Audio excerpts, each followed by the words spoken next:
had a bit of a knock on the weekend. The ball joint is friggin' loose. That's not great. So we'll pull that apart. I'll throw some new shocks in there while we're there at the time. Front sway bar is not connected. It hasn't really been connected for a couple of years. Took it out and actually prefer driving without it connected. So we'll rip that out and maybe the brakes a bit of a freshen up as well.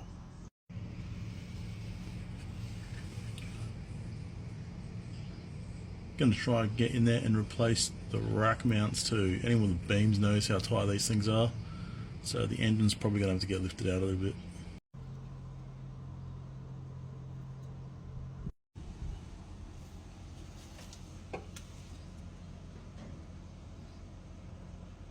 Yeah, they're looking a bit average. Rotor on the other hand, still like new.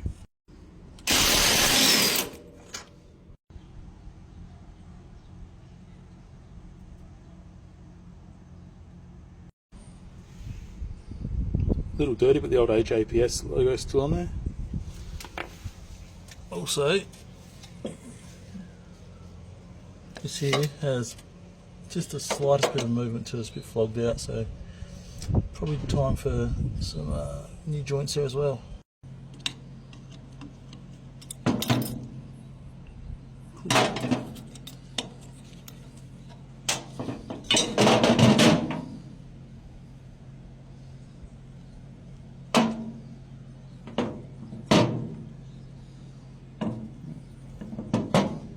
Hopefully this isn't too worn and we'll be able to reuse it.